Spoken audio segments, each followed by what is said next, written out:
we go over efforts 8 and 9, or steps 8 and 9. So if you look at the 12 efforts, one thing that you're going to notice is that not every single step has been changed in its language. Not every step has been changed. We did change language in the first, the second, and the third step. The fourth step is almost identical to the fourth step. The fourth effort is almost identical to the fourth step. And here again, you'll see in effort 8 and effort 9, the wording has not been changed from the original. That the 8th step is the 8th effort, verbatim. The 9th step is the 9th effort, verbatim. Why did I choose not to change these words?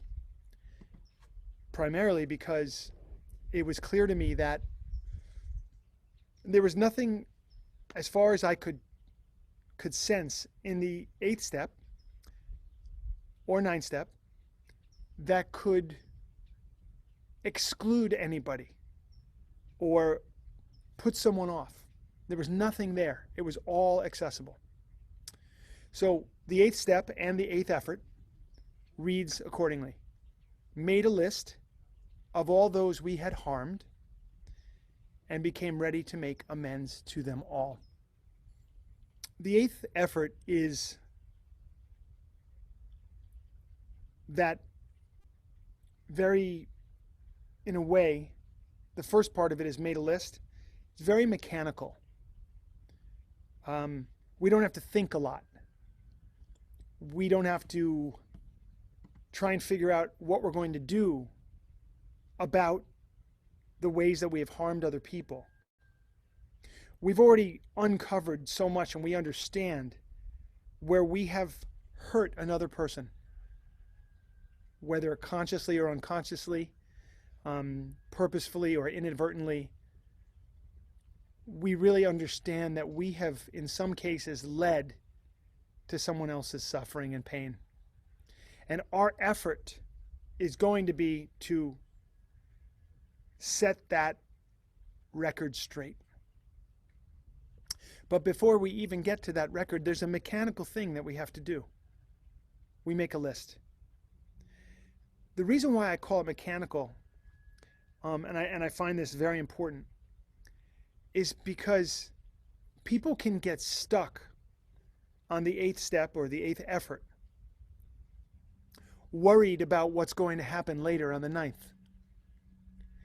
In fact, we're not on the 9th step yet. We're not going to make our amends yet. All we're doing is this mechanical writing out of the names of the people that we have harmed. Go back to the beginning of my life, all the way to recent history. In what ways have I behaved that have been hurtful to another? Where have I been dishonest? Where have I stolen? Where have I cheated? Where have I acted selfishly that ended up in someone else getting hurt? And we've done that work pretty much on the 4th step or 4th effort inventory. Okay? And now we're here. Now we're here. All we have to do, the only thing we have to do is just put down their names. So there's no cause for getting stuck here. The only reason someone gets stuck on step 8 or effort 8 is because they're worried about step 9. But my sponsor, all my sponsors, and I have said to me, and I have said in turn to all my sponsees,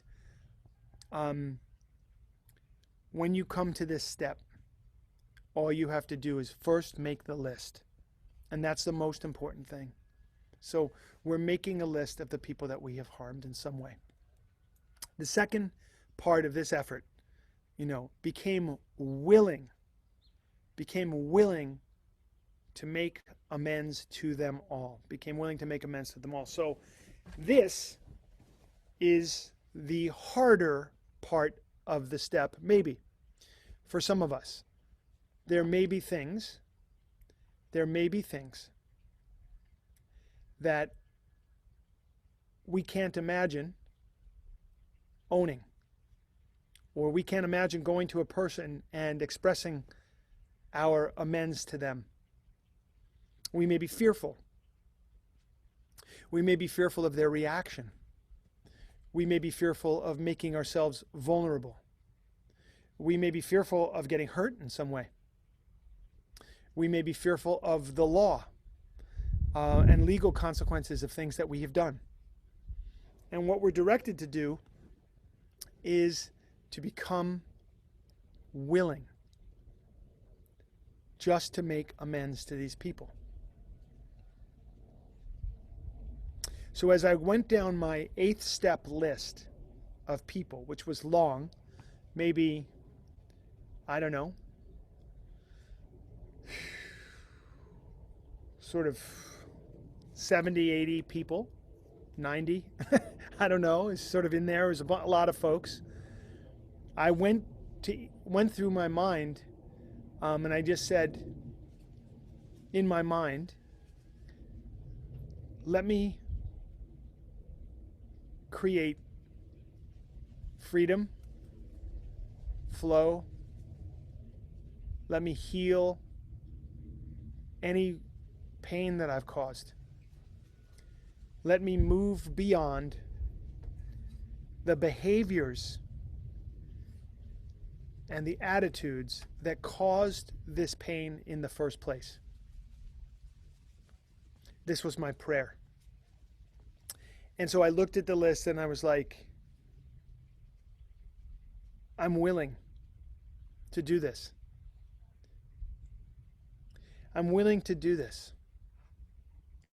I'm willing to own this and on a case-by-case basis do what I have to do to set it right. I had been prepared through steps 1 through 7, and my life had changed a lot by this point. I had changed a lot already by this point in my recovery. And I was ready. I felt ready to do it. Sometimes I've worked with people who were not ready.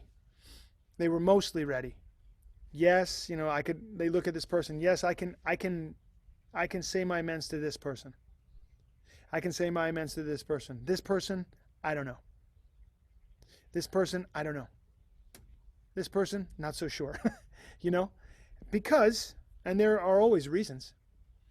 One reason is our ego might just not want to do it. But there are endless reasons why we may or may not want to make these amends. So what do we do? For me, it's very simple. When we find ourselves unwilling, first of all, we just look at that. I am unwilling to do this at this moment in time. Because I'm unwilling, it does not make me a bad person. It does not make me less of a person. It just means that there's probably something that I'm holding on to. And each of these amends, each of these people that I admit I've done harm here, I see clearly how I've done it. Somehow, so that I don't have to carry that energy anymore, I have to become willing. I have to become willing. So there's a prayer, there's a contemplation, there's a personal process with me of speaking with my sponsor, speaking with my therapist. Remember, sometimes in my resentment, my 4th step inventory, I recognized that other people sincerely had hurt me, but I had also hurt them. And how would I go up to somebody who had sincerely hurt me and put out of my mind any way that they had hurt me and focus in on the way that I had hurt them.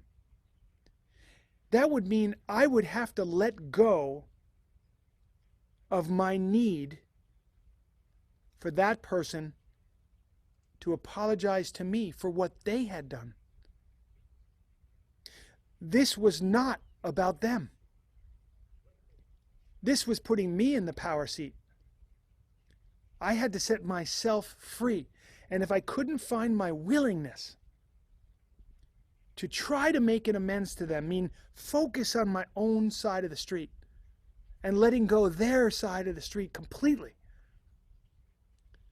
then I'm holding on and I cannot be free.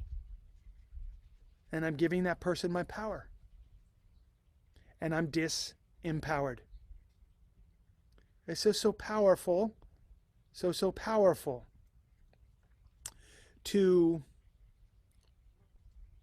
become willing. What am I becoming willing to do, really? Let it all go. The whole story. Let it all go. Why would I want to do that? If I really let go of my resentments, and I really own all of the places where I've hurt someone else, the damage I've caused, what will happen? The stories in my mind about what's actually going on are going to change. The bedrock, the ground upon which I stand, my understanding of myself in this world is going to change. And if I remain unwilling to try to build a bridge between me and a person that I've hurt, if I'm unwilling to release any need to get anything from them, I'll be free. But there must be some part of me, if you're unwilling, there must be some part of you that doesn't want to be free. Because freedom represents something completely unknown. Whereas hanging on to these resentments, hanging on to feelings about yourself which are anything less than beautiful, is familiar. And so,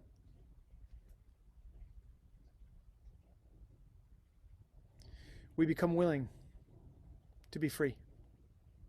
We become willing to fix, to build a bridge of peace and reconciliation between us and the people that we've harmed. And this is important. We don't have to be willing with every single one of our 8th step list before we begin to move forward and to do our 9th step amends. It may be that we begin our 9th step amends before we were 100% willing with every single person on our 8th step list. And that's very important to understand. That we are not going to allow our unwillingness with 1 or 2 or 3 people to prevent us from moving forward with everybody else. We're going to not stop this train. And while we move forward into our 9th step amends, at least for me, the most beautiful thing happened, which was any places where I might have been unwilling, I became willing through the beginning of the 9th step amends process. So the 9th effort is the same wording as the 9th step. Made direct amends to these people wherever possible, except when to do so would injure them or others. So let's talk about the 9th step process, the 9th effort, this beautiful amends process. It's just so powerful. An amends is not an apology. An amends is not an apology. The word amendment is a change. So to make an amends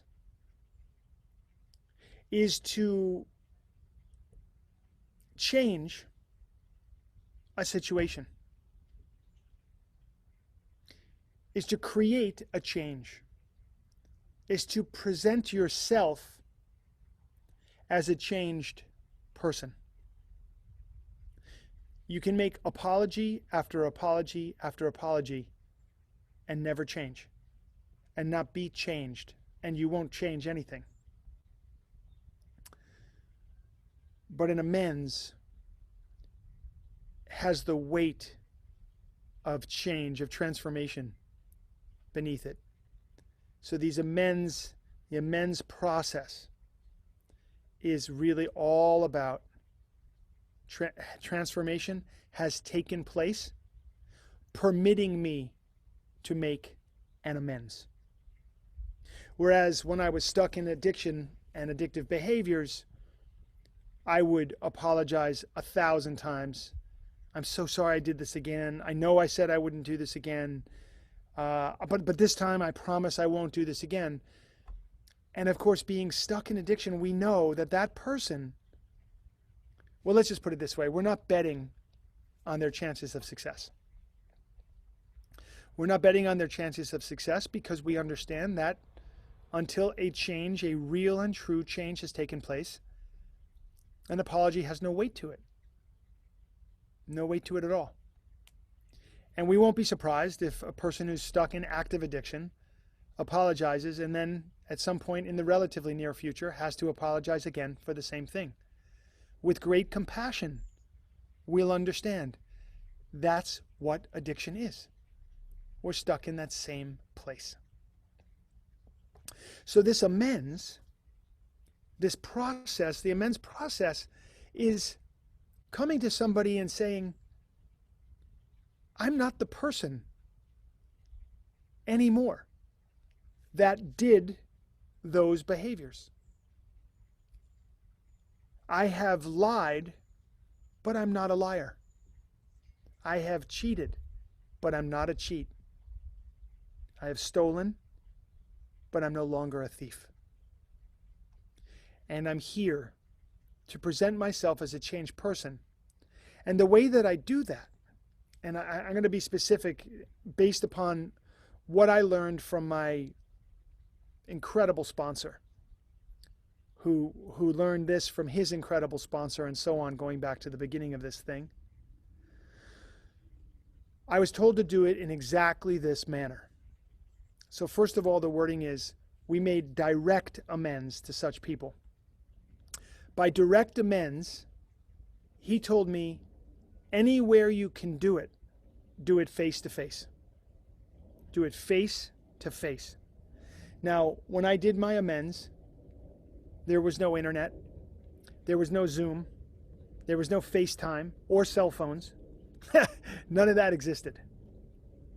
So face to face meant you had to go. If I had an amends to make to somebody that was in New York City, but I was living in Los Angeles, California, he told me, you cannot pick up the phone. You make it your business to go there, and you go there as soon as you possibly can. Now, this was hardcore. I'll be the first to tell you. I had a lot of amends, and I had them all over the place. And what he told me was, this is my job. These amends are my job. They're bigger than any other job. They're the number one responsibility. And you make these the highest priority in your life until they're done. And I took it seriously. And I said, okay, that kind of clarity actually works for me. This is my job. I have to go out and I have to empty all this energy. I have to transform this energy into something beautiful. I have to go out and I have to make my amends, and it's the number one thing going on in my life. If someone had asked me and I was going to, tell them honestly what I was up to, what are you doing these days? I'm doing my amends. Most people wouldn't understand that. I'm doing my amends. That's all I do. I'm finding ways to find the people who I need to apologize to. Then he told me, if you can't make an amends face-to-face for some reason, if you just can't do it, or it's financially or physically impossible to get somewhere, then you can do it by phone. And if it wasn't possible to do it by phone, and this was normally because a person had died or passed away, then you had to write a letter. And you had to write your amends and go through the process of reading it, and then we would burn it in a ceremonial setting and let it go that way. So that was the process. Nowadays, I'm assuming with FaceTime and Zoom, you could look at somebody like I'm looking at you right now and you're looking at me kind of thing. And I'm sure it would be okay for people these days, for sponsors to say to their sponsees, you know, do it over Zoom. However, if I'm sponsoring somebody, I'm still going to tell them if they can get in front of somebody and have a face-to-face connection. I guess at this moment with the COVID-19 and weirdness and you know, social distancing, I'm guessing 9-step amends get made like this. But in a more normal world, or when we progress forward into the next stage of this thing where we can be together again, I think that there's something very powerful about truly being in front of somebody and making an amends. He said, when you make these amends, you first ask the person if they're willing to see you, that you have something important that you need to talk about. And could they just take 15 to 30 minutes of their time for a very, very important talk? And sometimes people would be unwilling or didn't want to meet. And that's okay. You would keep trying. And if they were simply unwilling, then you had to revert to the letter writing. Unless you ran into them someday and then you could say, listen, please, could I just feel that I've mistreated you. Could you give me 5 minutes to talk to me? And most people are going to be willing to allow you some time. But in some situations, especially where romantic relationships are concerned, sometimes people are hurt so badly that they just don't want to go there. And so we don't force them, right? We don't force them. So going to the person, picking up the phone and saying, I'd like to speak to you about something, it's important. I was always told, when you're in front of them, say, I've mistreated you. And I can't move forward without setting the record straight. I want to explain to you how I see that I mistreated you. And then I would like to hear all the other ways you see or have seen that I mistreated you. In other words, my version of the events is not the only version. I also want to allow you to add to the version so I can understand what you went through.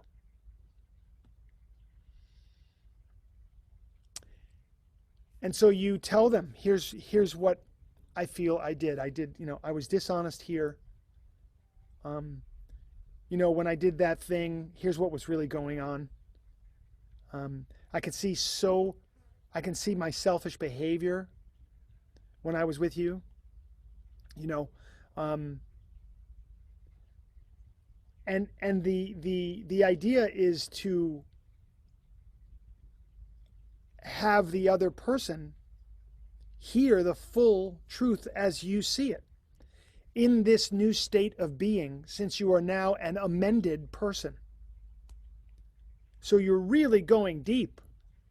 And some of the conversations I had in these 9-step amends were just unbelievably powerful and deep conversations. And then I would hear from the other person and say, tell me what you experienced. Tell me what you saw. And ultimately, I would say to them, I'm not that person any longer. I'm so, so sorry for what I've done. And then I would ask them, how can I make this up to you? What can I do to set this straight? I don't want this to be any negative energy between us anymore. I don't want there to be, I just want to heal the past. And if there's any way that anything that I could do to help heal what happened, I would like to do that. And then you listen with an open mind and an open heart and open ears. And then, within reason, you do what the other person asks, if they ask anything at all. I'll give you a few examples to clarify some of this.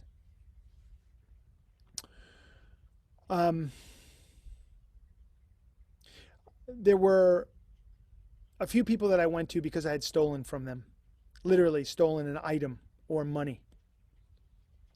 And so when I went to them and I told them about it, some of them were so uncomfortable with the whole thing that they were like, that was so long ago, Tommy. Like, I'm glad you're sober. I'm glad, you're doing this, and I don't need anything from you. And I would say, well, I stole $50 from you, and I know that I stole it, and I've never forgotten. I've held it with me all these years. It hasn't ruined my life, but it's an energy that I carry. And I need to give you this $50 and pay you back for that. What you do with that $50 is completely up to you, but I need to let it go. And so that would be a kind of a conversation that I'd have with somebody from whom I'd stolen, or I walked into many stores where I had stolen goods. There was a grocery store, a high-end grocery store in college that I had stolen from a bunch of times. And I went in to speak to the manager of the store, and this was, probably 5 years later, 4 years later from when I had stolen. It's just things, and I had to estimate in my mind, like, how much did it cost, and so I went to this guy and I said, I was in school here. I first said to the manager, can I have just, 5 minutes of your time? I'm sorry to take up your time. I have to talk to you about something important. And I laid it out and I told him, I was like, look, I went to school here for 4 years and I used to shop here all the time. And I think over those 4 years, I think I probably stole $3,000 worth of goods from your market. That was just an estimate.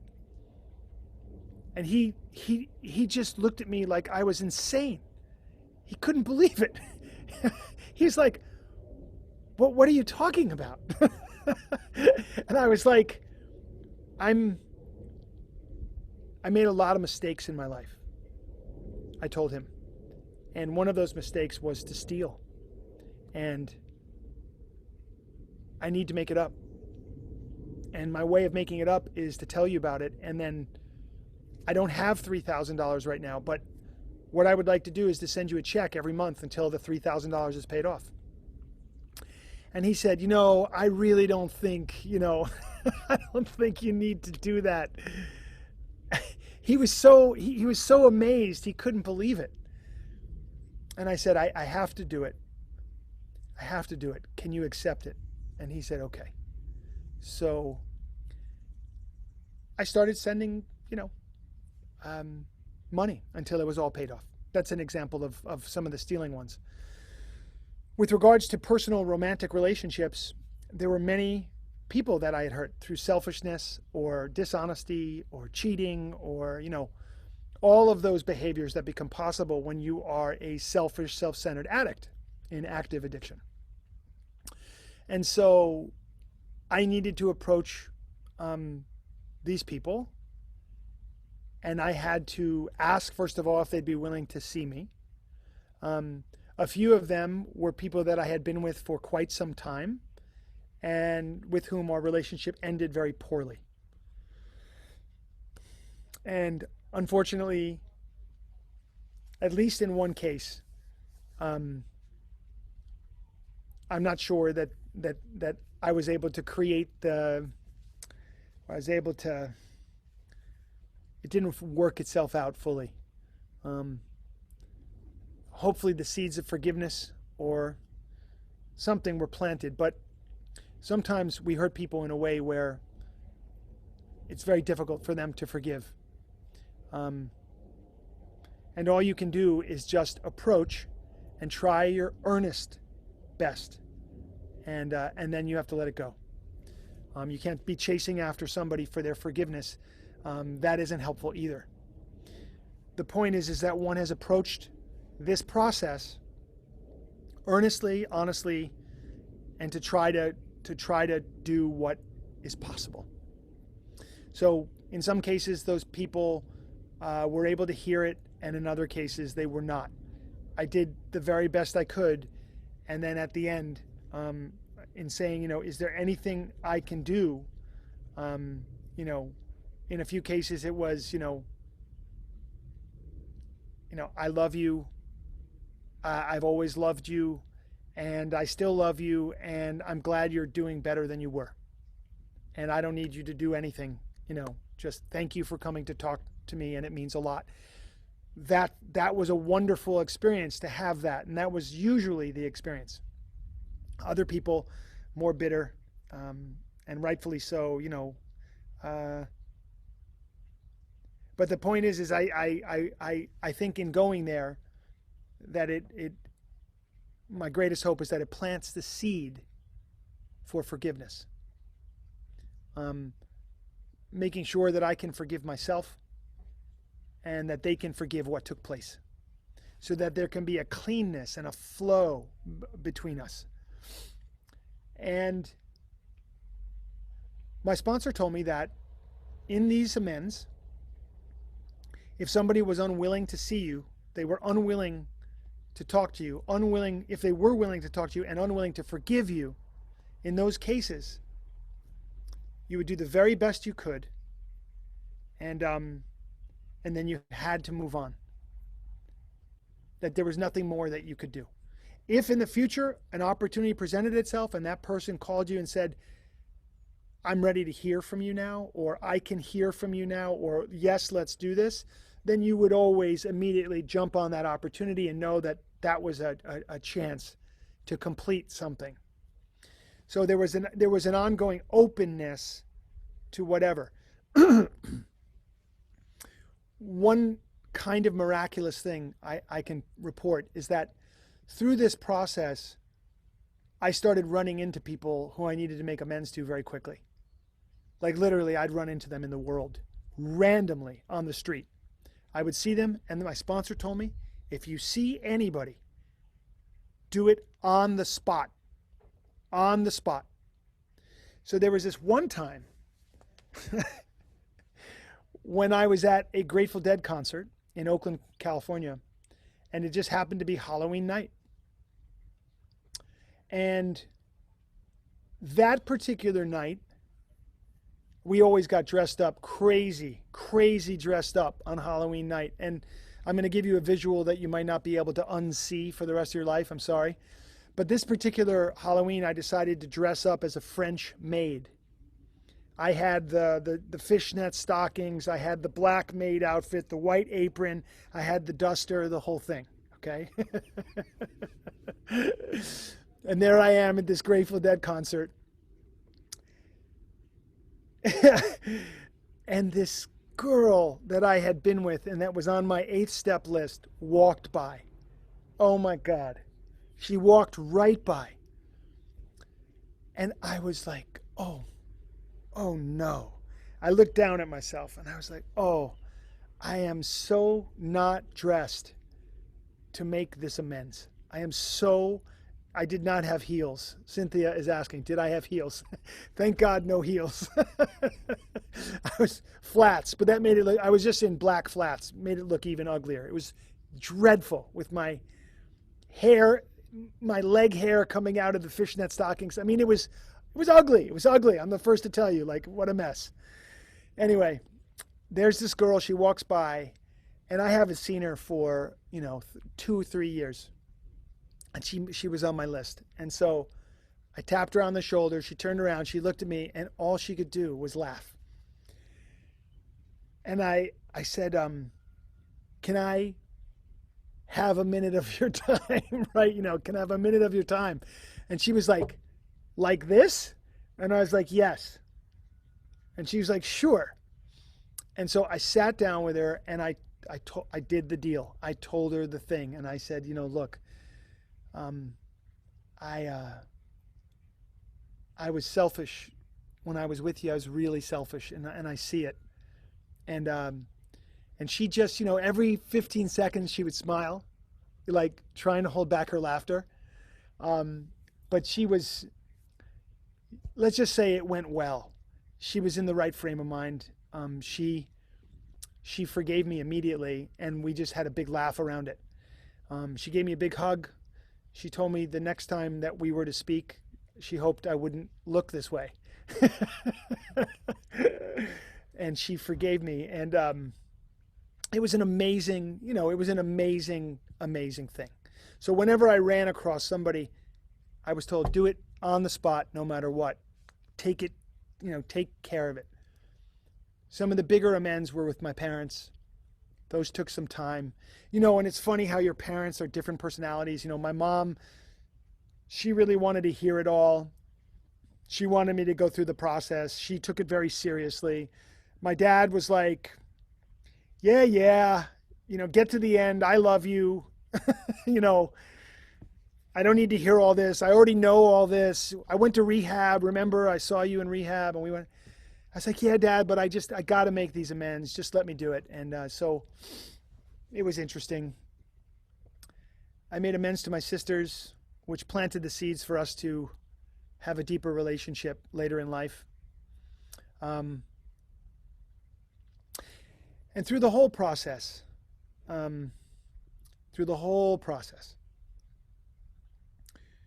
something started to happen that is hard to put into words. I will just say that it's no accident that the promises, which is a section of the big book of Alcoholics Anonymous, the promises, which are 12 statements of what you can expect by going through the 12-step process. There's 12 promises. Gosh, I guess I should just read them to you because they're so powerful. Hang on. Okay. Here's the AA promises. Number 1, if we are painstaking about this phase of our development, we will be amazed before we are halfway through. 2, we are going to know a new freedom and a new happiness. 3, we will not regret the past nor wish to shut the door on it. 4, we will comprehend the word serenity and we will know peace. 5, no matter how far down the scale we have gone, we will see how our experience can benefit others. 6, that feeling of uselessness and self-pity will disappear. 7, we will lose interest in selfish things and gain interest in our fellows. 8, self-seeking will slip away. 9, our whole attitude and outlook upon life will change. 10, fear of people and of economic insecurity will leave us. 11, we will intuitively know how to handle situations which used to baffle us. And 12, we will suddenly realize that God is doing for us what we could not do for ourselves. Through the 9th step process, the amends, by the way, show up in the book. They show up right in the middle of the 9th step. The promises show up right in the middle of the amends process. And there's a reason for that. Because through the 9th step amends, this is where the greatest, I have to say, the most foundational and greatest transformation of my life took place. Where I was able to release my egoic grip on my life and past and step into the arms of God. Step into the arms of the universe. where I was no longer operating as a separate entity known as Tommy Rosen, but I was operating in an endless interconnected web of people and creatures and plants and the earth and the universe. That everything was a union. This was for me a true awakening into yoga, which means a union.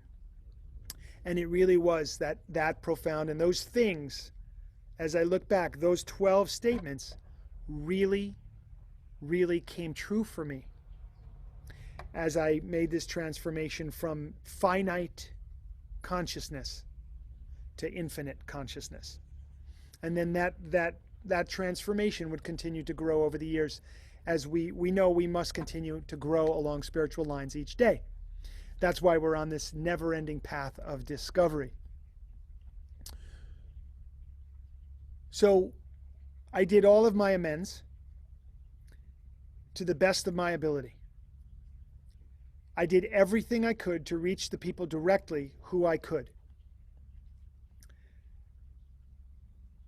The energy of being a thief or a cheat resolved itself. Of being a liar, those things resolved itself. I recognized I am not that. I am not that. It does not mean that I never told a lie again in my life. That would not be a true statement. Dishonesty took a while to go. It's a deep thing. And learning about deeply honest communication for me has been a process. And it didn't just happen when I did my first 9th step, amends. Later on, I would learn to bring the 9th step forward into my life. That through the 10th step work, which we'll come to later this month, you would see the opportunity given to each of us to continue to do our 9th step work whenever anything new presented itself. If anything new, I was selfish, I created damage, I hurt somebody's feelings, there's always an opportunity moving forward to right the ship. It's just that the first 9th step amends went back through my entire life and took a while to do. So the process of amends, of cleaning up the wreckage of our past, is so important. I feel that everybody would benefit from doing it. And the ripple effect of it is enormous. Just enormous. Every one of us has hurt somebody along the way, whether we meant to or not. And to be able to go to somebody and make that right is an amazing thing. I also have always felt that governments and leaders, civic leaders, should apply the 9th step. And when we've hurt somebody, that we can try to make it right. Our world is not currently set up accordingly, but it could be. And maybe someday it will be. But I have never found any fault in a person or a group of people or a community or a society saying, we made a mistake and we want to make it right. And imagine, if in our country we honored indigenous people, the Native American people, or if in Canada they honored the First Nation people, as they have tried to. Justin came out and has said some amazing things. In our country, not so much in the U.S. But it's such an incredible thing to step to somebody and say, you know what, I really made a mistake, and I need to tell you about it. And it's my responsibility to fix it if I can, if you'll let me, if there's anything I can do, you know? I mean, can you imagine the world we would have if that's how people were when they made a mistake? So what I want to just finish up with here is I'm a human being. I make mistakes all the time. You must know that because you make mistakes all the time. Because that's what we do. It's what we do. And the hope is that we learn from our mistakes. That when we make a mistake that hurts somebody, that we do something about it that's respectful and helpful to clean up that mess. The point of it is, on the one hand, as an individual, I want to go to bed at night clean, energetically. And if I continue to do things that make me feel badly about me, I'm already in a state of relapse. I'm already there. If I'm living out of integrity with my values, nothing else matters. Nothing. How much money you're making, what people think you're doing, it won't matter. So when we say, don't keep secrets, you got to tell somebody.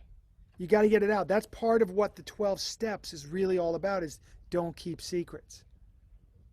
And this 9th step is that place where you really don't keep secrets, because you've plumbed the depths of your soul in the 4th step inventory, and now you've come here and you're taking a major action in the world to do something about it.